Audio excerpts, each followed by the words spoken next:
doon ka ba magfo-focus sa series na lang? Ano pa yung aabangan mo sa'yo dito sa ngayong 2025? Bale yung pinirmahan ko po kasi with MediaQuest, project contract. So, meron tayong... Hindi network contract? Okay. Pwede ba? So yung pinirmahan for that particular project lang? Per project po. Okay. Project contract siya. So, meron tayong yung Emogination. Tuloy pa yun? Opo. So, season 5. Season 5. Yeah, season 5 and hopefully 6, 7, 8, 9, 10. With Aura pa rin ba yun? Sabi sa Ano na po, may bago kami si Chad Kinis. Opo. Okay. So siya, ang daldal ko, baka bawal pa. O pwede na siguro, no? Pwede na po yun. At least, nalalaman sa beauty din. Sorry po. Sa press code. And then, meron pong series. May yung Isayaw Mo. Na-announce naman po siya nung trade launch. And then, yung serye po. Yung and serye. hopefully, baka may pelikula. May movie. Pero ano pa po yan, tatansyahin natin. Depende kay Maria. Sa kanya. At yun muna, then as artist, di ba yun muna for TV5. As manager naman sa Crown Artist, medyo okay lang ba? Medyo update lang natin. Yes po. Na-mention mo nga yung nag-sign sa iyo kahapon. Andun pa rin sa iyo sina John Lloyd, sina Miles ba? Yun pa rin ang mga hawak ng Crown Artist. Si Lloydie po, si Lloydie nung buntis ako, kasi sabi niya, parang di naman ako tatrabaho. So parang nag-separate ways kami, with respect naman. Sabi niya, hindi na siya nagtatrabaho, parang dinidecline namin yung mga magagandang projects na, alam mo yun, kasi focus din siya kay Elias, parang ganun. So may namimili din siya sa projects.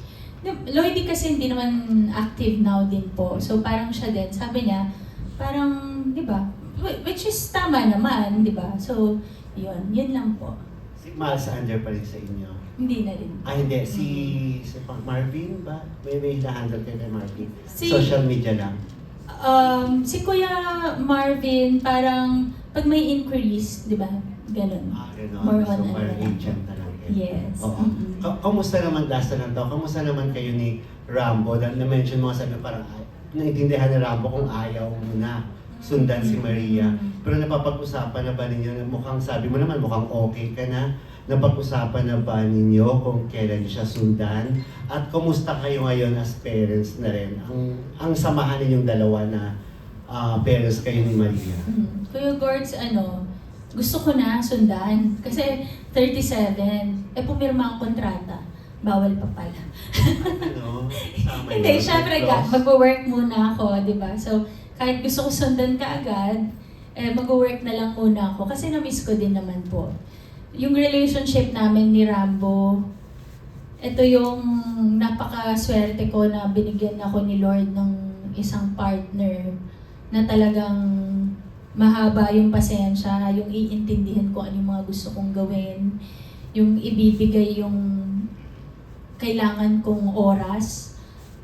Kunwari, hingi ako ng gusto ko punta ng ganito, okay lang ba maiwan sa'yo si Maria, yung mga ganun. Yung meron akong partner na nakakaintindi sa akin, yun kung may topak ako, kasi yung postpartum parang di ata maiiwasan yun. Pero ano lang naman po yun, konti-konti lang, yung pag gusto mo ng katahimikan, pero uuwi ka rin kaagad.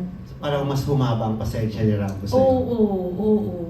Sa ngayon, kahit malilimutin ako, ganyan. So yun, mas, talagang mag-asawa na kami, yung ganon. Tapos, yun, naman po siya, masaya siya para sa akin na alam niyang gusto kong bumalik na rin ng work.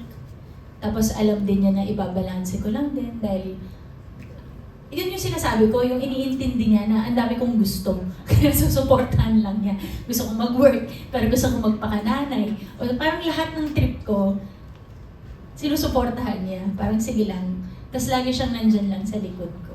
So hopefully, 2026 may kasunod na si Maria.